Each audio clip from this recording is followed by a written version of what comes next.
Sahih al-Bukhari 1701. Narrated Aisha. Once the Prophet sent sheep as hadi. Sahih al-Bukhari 1702. Narrated Aisha. I used to make the garlands for the hadis of the Prophet, and he would garland the sheep with them, and would stay with his family as a non-Muhrim. Sahih al-Bukhari 1703. Narrated Aisha. I used to twist the garlands for the sheep of the Prophet, and he would send them to the Kaaba and stay as a non-Muhrim. Sahih al-Bukhari 1704. Narrated Aisha.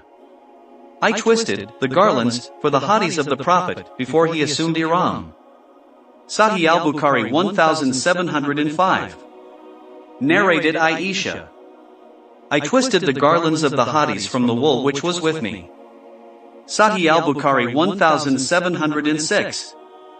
Narrated Ikrimah. Abu Huraira said, the Prophet saw a man driving a badana, sacrificial camel.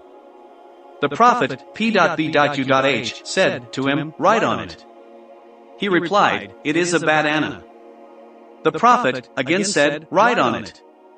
Abu Huraira added, that I saw that man riding it, showing obedience to the Prophet, P.B.U.H, and a shoe was hanging from its neck. Narrated Abu Huraira. From the Prophet as above. Sahih al-Bukhari 1707. Narrated Ali. Allah's Messenger ordered me to give in charity the skin and the coverings of the bud which I had slaughtered. Sahih al-Bukhari 1708. Narrated Nafi. Ibn Umar intended to perform Hajj in the year of the Hajj of al-Harariyah during the rule of Ibn Az Zubair. Some people said to him, it is very likely that there will be a fight among the people, and we are afraid that they might prevent you from performing Hajj. He replied, verily, in Allah's Messenger, there is a good example for you to follow. In this case I would do the same as he had done. I make you witness that I have intended to perform Umrah. When he reached Al-Baidah, he said, the conditions for both Hajj and Umrah are the same. I make you witness that I have intended to perform Hajj along with Umrah. After that he took a garlanded hadi to Mecca, which he bought on the way.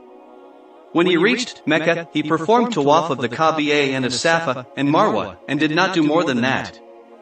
He did not make legal for himself the things which were illegal for a Muhrim till it was the day of Nar, sacrifice, when he had his head shaved and slaughtered the sacrifice, and considered sufficient his first tawaf, between Safa and Marwa, as a sa'i for his Hajj and Umrah both.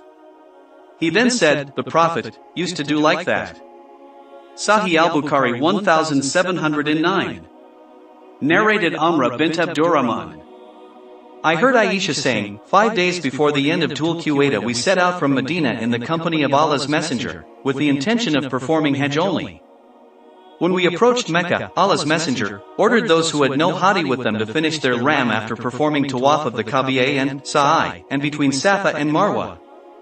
Aisha added, on the day of Nar, slaughtering of sacrifice, beef was brought to us. I asked, what is this? The reply was, Allah's Apostle, P.B.U.H, has slaughtered sacrifices on behalf of his wives. Sahih al-Bukhari 1710. Narrated Nafi. Abdullah bin Umar used to slaughter his sacrifice at the Munhar. Ubaidullah, a sub-narrator, said, the Munhar of Allah's Messenger.